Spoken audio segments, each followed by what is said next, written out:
VIP voice இன் police. இது police பொதுமக்கள் நல்லுறவுக்கான குரல். அனைவருக்கும் வாய்ஸ் இன் போலீஸ் உங்கள் விஐபியின் வணக்கங்கள். அப்புறம் இந்த பதிவில் இந்த போலீஸாருக்கான வார ஓய்வு, அது அந்த பட்டாலியனு லோக்கல் இதில் எல்லா இதுலேயுமே தமிழ்நாடு முழுவதும் இருக்கக்கூடியதில் பெரிய பிரச்சனை இருக்குது. அதெல்லாம் அந்த அட்மினிஸ்ட்ரேஷனில் நீங்கள் தான் அது எப்படி பார்த்து கொடுக்கணும்னு முடிவு பண்ணிக்கணும். ஏன்னா இது அரசனுடைய உத்தரவு. அவர் 2021 முதல்வர் சட்டசபையிலே அறிவித்தார். அறிவிப்பு எண் 63. அதனைத் தொடர்ந்து ஒரு ஜீவோ ஒன்று ஆச்சு, 3/11/2021 ஜீவோ நம்பர் 469. அதனைத் தொடர்ந்து டிஜிபி சர்க்குலர் போட்டார்.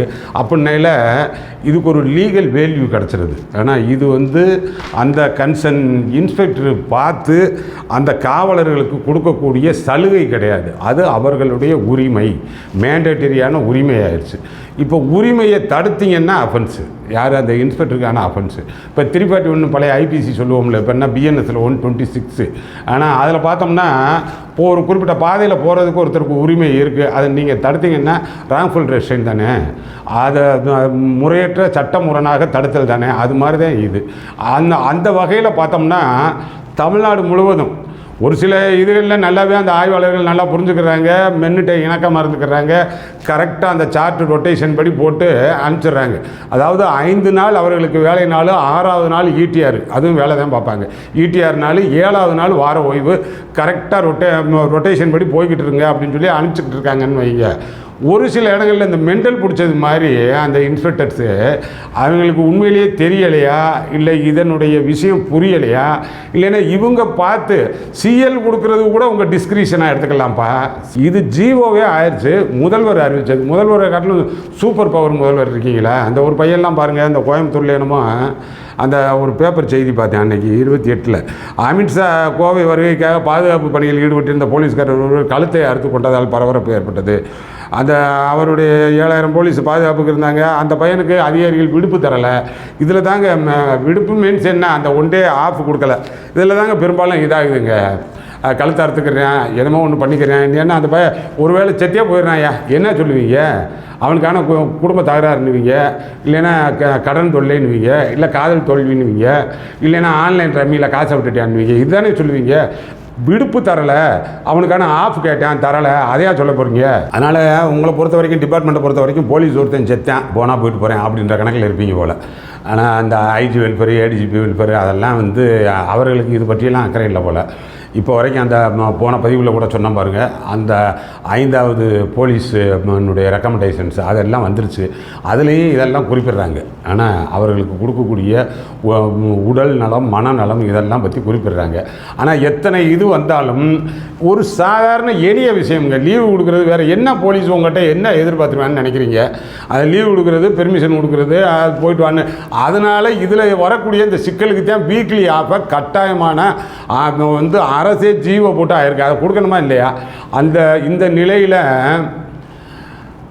ஒரு சிவகங்கை மாவட்டம் இளையாங்குடி காவல் நிலையம், அங்கே வேலை பார்க்கக்கூடிய ஒரு கிரேடு 1 விஜய் பையன் இன்ஸ்பெக்டர்கிட்ட கேட்குறாரு. அவர் ஏதோ அது கொடுக்க முடியாது அது இதுன்றாரு. அந்த பையன் உண்மையிலேயே வேலை பார்க்குறதுக்கு நான் ஆர்வமாக இருக்கக்கூடிய ஆளுங்க, அப்படிலாம் நான் போக மாட்டேன், லீவும் கேட்க மாட்டேன், வேலை தான் பார்ப்பேன்.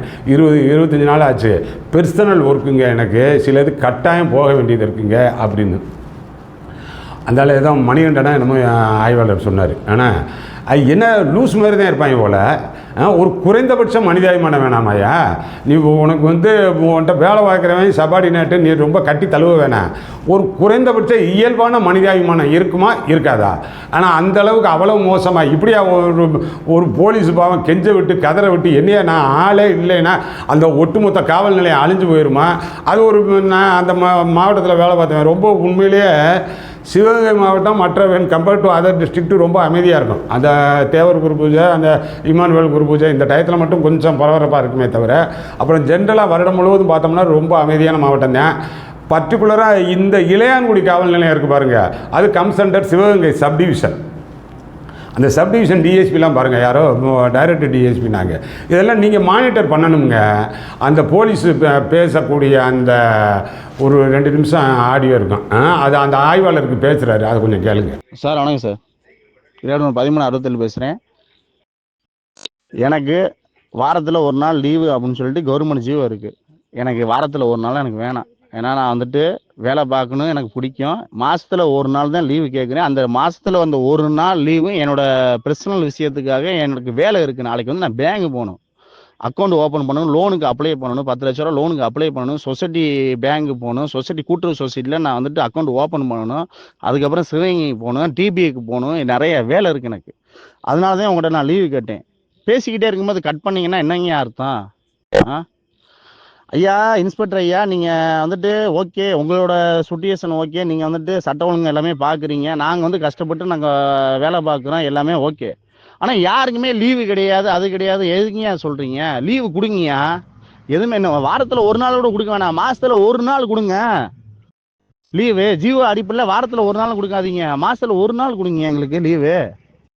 எங்களுக்கு ஃபேமிலி இருக்குது, எல்லாமே இருக்குல்ல. எங்கள் வேலையை நாங்கள் பார்க்கறதுக்காக நான் கேட்குறேன். நாளைக்கு வந்து ஒர்க்கிங் டே, திங்கக்கிழமை நான் வந்துட்டு பேங்க் ஓப்பன் பண்ணியிருப்பாங்க, நான் போய் கேட்கறது தான் நான் கேட்குறேன். எனக்கு நாளைக்கு எனக்கு லீவ் வேணுங்க, மன உளைச்சலாக இருக்கேன் எனக்கு. ஏன் இத்தனை நாள் வந்துட்டு 20 நாள் ஆகி போச்சு கிட்டத்தட்ட. அதுக்கு மேலே நான் ஆப் டியூட்டி நான் போட்டதே கிடையாது, ஆப் டியூட்டி நான் போகவே மாட்டேன். சிஎலை தவிர நான் ஆப் டியூட்டி போனதே கிடையாது. ஏன் வந்துட்டு ஆப் டியூட்டி மட்டும் ஏன் கொடுக்க மாட்டேங்கிறீங்க? எல்லா ஸ்டேஷன்லையும் வந்துட்டு சார்ட் ஒட்டி வந்துட்டு டேன் படி வந்துட்டு வாரத்தில் ஒரு நாள் எல்லாரும் போகிறாங்க. திங்கக்கிழமை வந்துட்டு விஜய் போகிறானா, செவ்வாய்க்கிழமை வந்துட்டு முருகேசேட்டையை போகிறாரா, புதன்கிழமை இவர் போகிறாரா அப்படின்னு ஒரு நாள்னாச்சும் கொடுங்க. எல்லாத்துக்கும் ஒரு போலீஸுக்கு ஒரு நாள் டெய்லி ஒரு நாள் ஆப் டியூட்டி கொடுங்களே, டேன் போட்டு. எல்லா டியூட்டிக்கும் டேன் போடுறீங்களே, அது மாதிரி டேன் போட்டு கொடுங்க ஆப் டியூட்டி. லீவு வந்துட்டு என்ன வந்துட்டு யாருக்கு லீவு வந்துட்டு ஜியோ தானே, கவர்மெண்ட் தானே கொடுத்தது. நீங்கள் உங்கள் இதுலேருந்து லீவு கொடுக்கல, சிஎல் கொடுக்கக்கூடிய அதிகாரம் உங்கள்கிட்ட இருக்குது. உங்கள்கிட்ட நான் ஃபோன் போட்டு கேட்டேல, அன்னைக்கு கூட ரோல் காலில் சொன்னீங்கல்ல, கண்ணையாட்ட நீங்கள் ஏன் லீவு வந்துட்டு என்கிட்ட கேட்டுட்டு போக மாட்டேங்கிறீங்க, இன்ஸ்பெக்டர்கிட்ட கேட்டு போக மாட்டேங்கிறீங்க, நீங்களா போய்க்குவீங்களா, இல்லை எஸ்ஐட்ட கேட்டு போக மாட்டேங்கிறீங்க அப்படின்னு சொல்கிறீங்களா? இன்றைக்கி நான் நைட் டியூட்டி தானே பார்க்குறேன், செக் போஸ்ட் டியூட்டி. அந்த 2 to 8 6 மணி நேரம் டியூட்டி. நான் இப்போ டியூட்டிக்கு எனக்கு ஆஃப் டியூட்டி கொடுத்தா என்ன? நான் வரலைன்னா இளையாங்குடி ஸ்டேஷனே வந்துட்டு அழிஞ்சு போயிருமா? இல்லை வந்துட்டு இளையாங்குடி ஸ்டேஷனே தமிழ்நாடு வரைபடத்துலேருந்து தூக்கிடுவாங்களா? எனக்கு ஆஃப் டியூட்டி எனக்கு வேணுங்கய்யா, சரிங்களா? ஏன்னா மன உளைச்சல் இருந்துக்கிட்டு இருக்கேன். எனக்கு நாளைக்கு வேலை இருக்குது, நான் பேங்க்கு போகணும், எனக்கு நிறைய வேலை இருக்குது. எனக்கு ஆப் டியூட்டி. இதில் என்னப்பா பிரச்சனை அந்த இன்ஸ்பெக்டருக்கு? இதில் என்ன நீ ஒரு நாள் என்னமோ அந்த பையனுக்கான வீக்லி ஆஃப் யாருக்குமே கொடுக்க மாட்டீங்க போல், அந்த ரப் டியூட்டி ரோட்ஸ் போட்டு விட்டுருந்தாங்க. ஆனால் யாருக்குமே வீக்லி ஆஃப் அவராக வந்து ஒரு உத்தரவு போடுறது, யாரும் வீக்லி ஆஃப் கேட்கக்கூடாது, அது ஒரு உத்தரவாகவே அவர் போட்டு அனுப்புவார் போல். இதெல்லாம் நீங்கள் செய்ய முடியாதுங்க. அரசு கொடுத்துட்டா வேறு எந்த இதுவும் இல்லாமல் இஷ்டத்துக்கு இந்த ஆய்வாளர் தன்னிச்சையாக செயல்படவே முடியாது. அப்படி இருக்கும் பட்சத்தில் இந்த ஒரு நாள் யாராருக்கு லீவு மறுக்கப்பட்டுச்சோ எஸ்பி செய்யணும். ஆனால் யாராருக்கு லீவு மறுக்கப்பட்டிருக்கோ, அந்த லீவு மீன்ஸ் அந்த வீக்லி ஆஃப் மறுக்கப்பட்டிருக்கோ அவங்களுக்கெல்லாம் அந்த ஒரு நாளைக்கான இடிஆர் இல்லை, ஒரு நாளைக்கான சம்பளத்தை இந்த ஆள் இன்ஸ்பெக்டர் சம்பளத்திலேருந்து பிடிச்சி அவங்களுக்கு கொடுக்கணும். எப்படி நீ வேலை வாங்குற? உனக்கு கவர்மெண்ட்டே வந்து சொல்லிருச்சுன்னா அதை வயலேட் பண்ணேன்னா அஃபென்ஸு ஆட்டோமேட்டிக்காக. அப்படின்னால அந்த எக்ஸ்ட்ராவாக அவங்க வேலை பார்த்துருந்தாங்கன்னா அது இடிஆராக இல்லாமல் அவர்களுக்கான ஒரு நாள் பார்த்த ஊதியத்தை இந்த ஆள் சம்பளத்தில் இன்ஸ்பெக்டர் சம்பளத்திலேருந்து பிடிச்சி அவருக்கு கொடுக்கணும். அதுதான் இதில் செய்யக்கூடியது. ஒரு குறைந்தபட்ச மனிதாபிமான வேணாமா? என்ன நிர்வாகம் பண்ணுற நீ? ஒன்றும் பெரிய அவங்க வெல்ஃபேர்லாம் பார்க்க வேணாம், எது சட்டப்படியானதோ அதுகளெல்லாம் கரெக்டாக பார்க்கணும். அந்த அடிப்படையில் இப்போ நம்ம வந்து அந்த சிவகங்கை சப்டிவிஷன் டிஎஸ்பி கேட்டுக்கிறேன், டைரக்டர் டிஎஸ்பி நாங்கள் அவருக்கு கேட்டுக்கிறேன், சிவகங்கை மாவட்ட காவல்துறை கண்காணிப்பாளர் எஸ்பிக்கு கேட்டுக்கிறேன், இதை கொஞ்சம் மானிட்டர் பண்ணுங்கள்.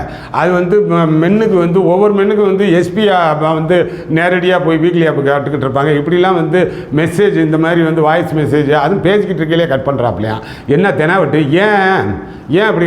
இந்த பேச தெரியாதவன், இந்த மென்டல் பிடிச்சவங்க, அவனுக்கே தன்னளவில் தான் சந்தோஷமாக இல்லாதவங்க அவன் வந்து அப்படி பண்ணுவேன். இந்த ஆளுக்கு எந்த மாவட்டமாக அந்த மாவட்டத்துக்கு அவர் வீட்டுக்கு போகிறாரோ போலையோ, சில நேரம் அப்படி சில பேர் இருப்பாங்க, அவங்க வீட்டுக்கெலாம் போக மாட்டாங்க. ஆனால் அதுக்கு பேர் வந்து அந்த ஒர்க்காலிக்கெலாம் கிடையாது, ஆனால் வேலைக்கான இதில் கிடையாது.